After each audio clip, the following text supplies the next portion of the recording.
नमस्ते प्यारे दोस्त, ये रहा आप सभी के सामने हलवा सवाल। हलवा मेरे लिए तो है, लेकिन आपके लिए है या नहीं है, और यदि है तो फिर आप लोग भी लगा करके दिखाओ, और नहीं है तो फिर मैं आपको समझा दे रहा हूँ। इस प्रकार के कथन और कारण वाले सवाल बहुत सारे वनडे एग्जाम में, जैसे दिल्ली पुलिस के एग्जाम में, या यूपी लेखपाल, यूपी क्या नाम है, या यूपी का जो होम गार्ड का है, यूपीएसआई का, इस प्रकार के जितने भी वनडे एग्जाम में इस प्रकार के कथन और कारक के सवाल बहुत आते हैं, और बहुत सारे लड़के इसको समझ नहीं पाते। ध्यान से समझना कैसे बनाना होता है। कुछ हरे सफेद है, एक गोला बनाना, ये हरे को कर लो।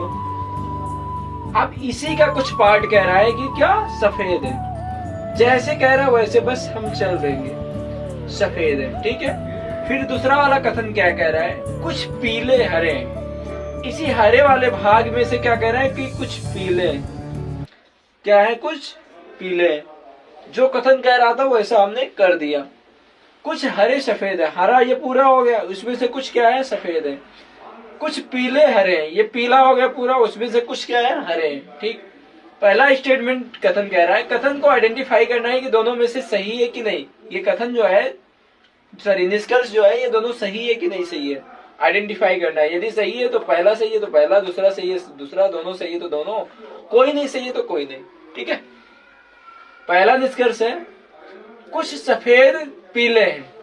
जो सफेद वाली भाग है और पीला वाली भाग है, पीले का सफेद का कोई कनेक्शन है नहीं है, इसलिए ये स्टेटमेंट गलत हो गया। ये निष्कर्ष जो है गलत हो गया, क्योंकि सफेद और पीले की बात किया, सफेद और पीले के ऊपर कोई चर्चा ही नहीं हुई है, और जिसकी कोई चर्चा ही ना हो तो वो ऑटोमेटिक गलत हो जाता है। कुछ हरे पीले हैं, कुछ हरे, ये जो हरा वाला भाग है ये पीले वाले में ओवरलैप कर रहा है, तो इसका मतलब ये सही है। ये कथन मतलब ऑप्शन बी आपका सही हो जा रहा है। फिर मिलते हैं किसी इसी प्रकार के एक खास और अंडरस्टैंडिंग बेस्ड सवाल के साथ। तब तक के लिए बाय, टेक केयर, ध्यान रखिए।